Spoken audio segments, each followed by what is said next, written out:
अब डीबीएमएस हम कंपोनेंट्स की बात करेंगे या डीबीएस कंसेप्ट की बात करेंगे? तो डीबीएमएस में आपके चार बड़े ही इंपॉर्टेंट टर्मिनोलॉजीज होते हैं। पहला होता है डेटाबेस, दूसरा होता है डेटाबेस से डेटा कैसे एक्सेस होगा। पहला तो कंप्लीट डेटाबेस जो कि कलेक्शन होगा डेटा का, ठीक है।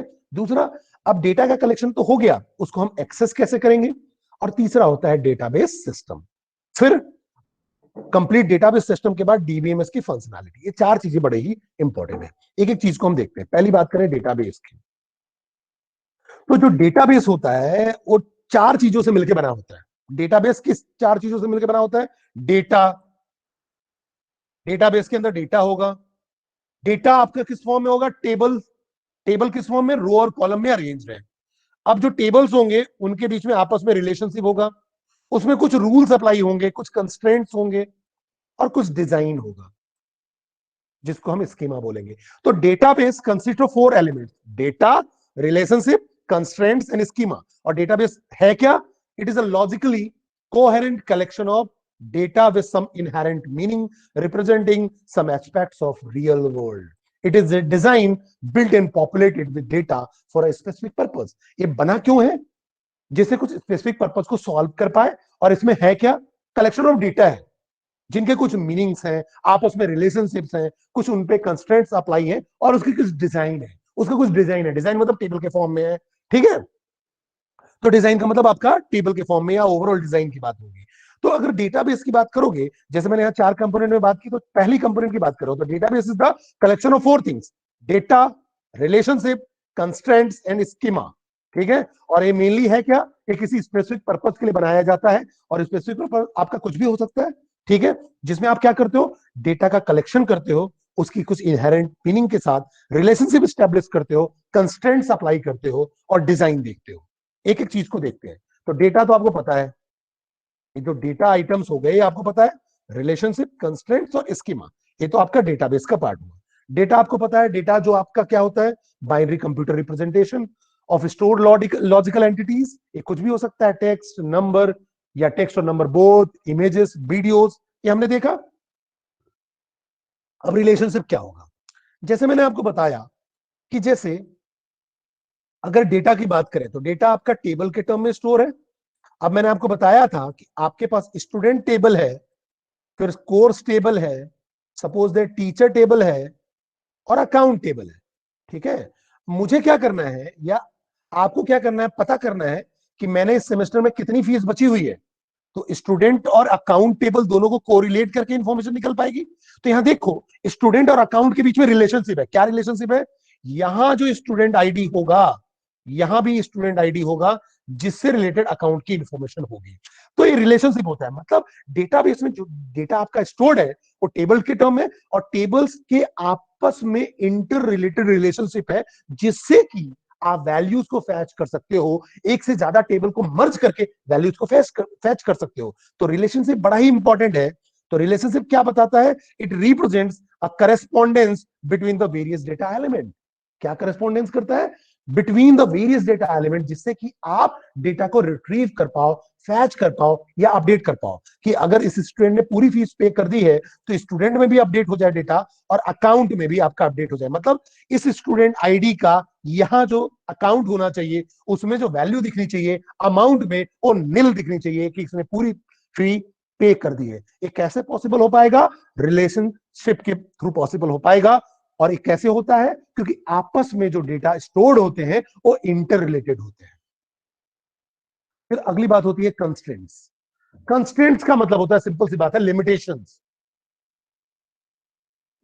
कंस्ट्रेंट्स का मतलब हुआ लिमिटेशन। लिमिटेशन देखो जरूरी है। अगर डेटाबेस को आपको डेटाबेस की इंटीग्रिटी आपको मेंटेन करना है, डेटाबेस की कंसिस्टेंसी मेंटेन करना है, तो उसके लिए कंस्ट्रेंट्स अप्लाई करना जरूरी है। ये जो इंटीग्रिटी और कंसिस्टेंसी होता है वो हम डिस्कस करेंगे आगे की क्लास में।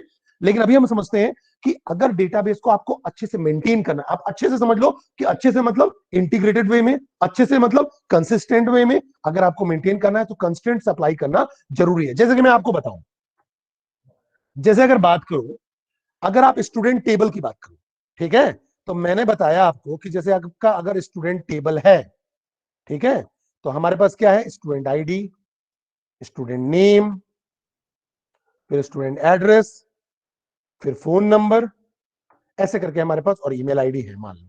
ठीक है,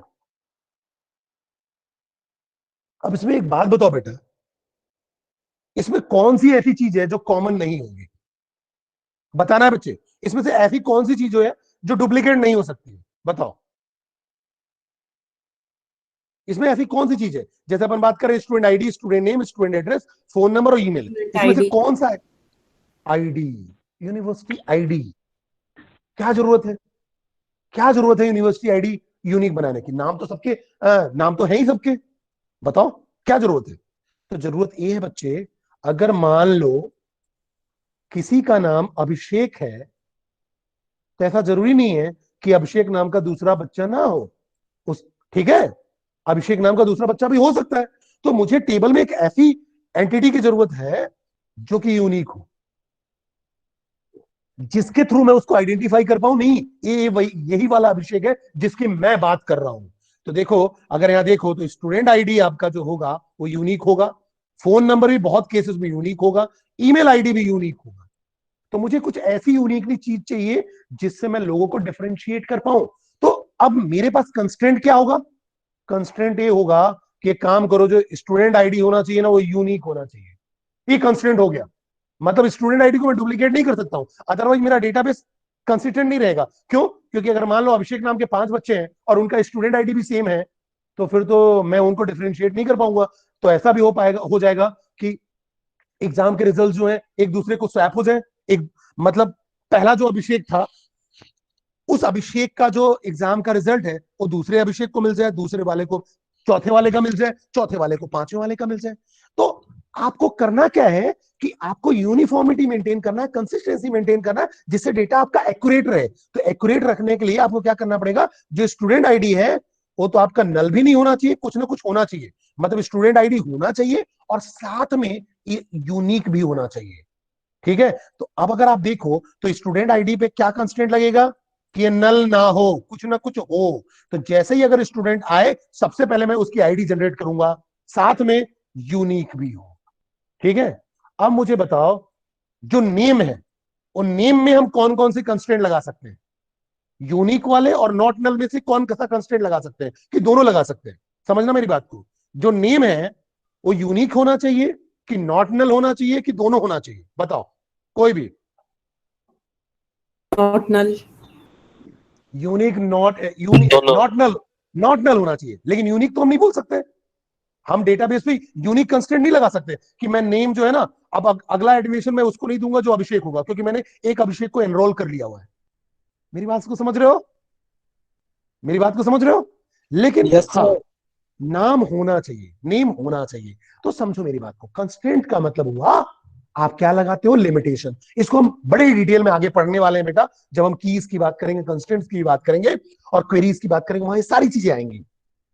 लेकिन अभी आप समझ लो कि कंस्ट्रेंट का मतलब हुआ, सिंपल सी बात है, लिमिटेशंस, जो कि हम एनफोर्स करते हैं इंटीग्रिटी और कंसिस्टेंसी और एक्यूरेसी मेंटेन करने के लिए। ये कंस्ट्रेंट्स होते हैं जैसे कि not null, unique, default, check, key constraint, domain constraint, mapping constraint. इसको डिटेल में हम आगे पढ़ेंगे। ठीक है, तो constraints enforce limits to the data और type of data that can be inserted, updated, deleted from a table. The whole purpose of constraint is to maintain the data integrity during an update, delete और insertion into table. मतलब जब अभी हम insert करें, update करें, delete करें, उस समय कंस्ट्रेंट का काम क्या होता है? एक्यूरेसी मेंटेन करें, एक्यूरेटली मेंटेन करना डेटाबेस को, और इंटीग्रेट करना, एक कहना चाहिए इंटीग्रिटी को मेंटेन करना होता है। ठीक है, फिर अब हम बात करते हैं स्कीमा की। अब आपने बोला कि आपने क्या किया? टेबल्स में स्टोर कर दिया। तो टेबल का स्ट्रक्चर क्या है? तो जैसे कि अगर मान लो स्टूडेंट टेबल की बात करें, तो हमारा पहला कॉलम है स्टूडेंट आईडी, दूसरा कॉलम है हमारा स्टूडेंट नेम, तीसरा कॉलम है हमारा स्टूडेंट एड्रेस, और फिर है हमारा फोन नंबर। ठीक है, ये है हमारा फोन नंबर। तो अगर आप देखो, और इसमें मान लो 100 रोज हैं, तो इस टेबल का डिजाइन क्या है? 100 रोज या 1000 रोज, और कितने कॉलम हो गए? 1 2 3 4। तो ये क्या हो गया? इसका डिजाइन हो गया।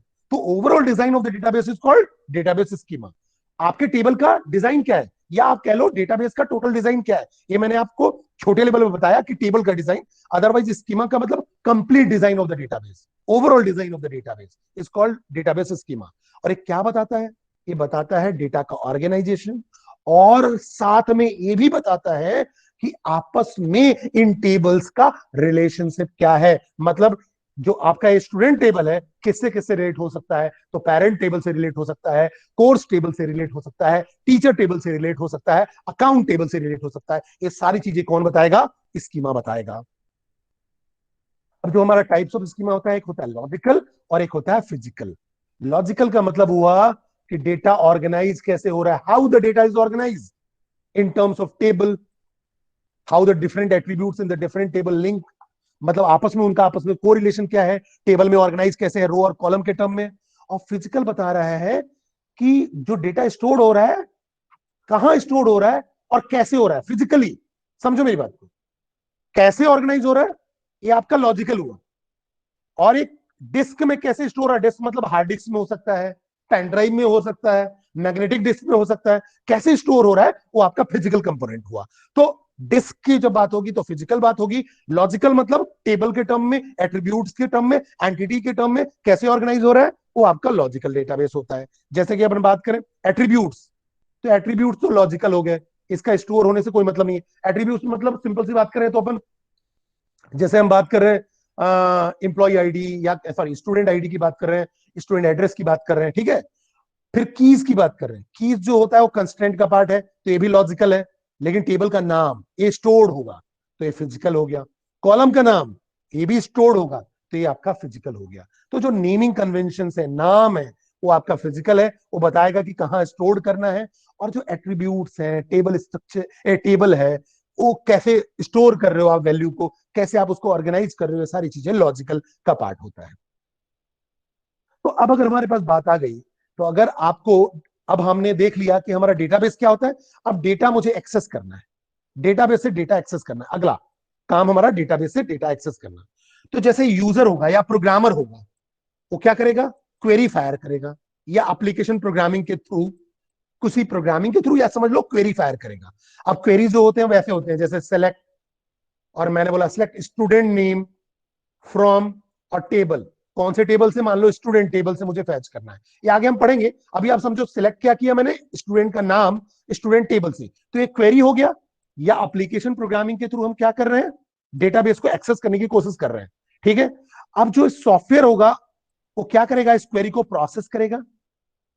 क्वेरी को जैसे ही प्रोसेस करेगा, यहां से जो हमारा सॉफ्टवेयर जो एक्सेस करने के लिए एपीआईज हैं, वो क्या करेगा, डेटाबेस से डेटा को एक्सेस करेगा। जैसे ही डेटा एक्सेस हो जाएगा, इस क्वेरी के थ्रू यहां रिट्रीव होगा, ये प्रोसेस होगा, प्रोसेस होने के बाद क्वेरी का रिजल्ट आ जाएगा। ये पूरा का पूरा फिनोमिना डेटा एक्सेसिंग में काम में आता है। दूसरा तरीका ये भी है, जैसे मैंने लिख दिया select star from table, star मतलब all fields, all fields, all fields का मतलब ये हुआ कि पूरे कॉलम्स, जैसे स्टूडेंट के अंदर स्टूडेंट आईडी है, स्टूडेंट नेम है, स्टूडेंट एड्रेस है, स्टूडेंट फोन नंबर है, तो पूरा का पूरा आ जाएगा, पूरा टेबल ही आ जाएगा, ठीक है। और ये आपके डेटा डिक्शनरी से आ गया। अब डेटा डिक्शनरी क्या होता है, जैसे डिक्शनरी होता है इंग्लिश लैंग्वेज में, हम डिक्शनरी पढ़ते हैं कि हमें किसी वर्ड का मीनिंग चाहिए, वैसे ही डिक्शनरी क्या बताता है, डिक्शनरी बताता है कि कौन सा टेबल है, टेबल में कितने रोज हैं, टेबल का डिस्क्रिप्शन क्या है, टेबल का कॉलम क्या है, पूरा सिंटेक्स स्ट्रक्चर सब कुछ बताएगा डेटा डिक्शनरी, सब कुछ सारी चीजें बताएगा। और देखो यहाँ यूजर डेटाबेस हो गया जहां से डेटा आपका फैच हो रहा है। इसको हम कहना चाहिए कॉनेटेशन फॉर्म में हम मेटा डेटा भी बोलते हैं, जिसको हम समझेंगे कि मेटा डेटा होता क्या है।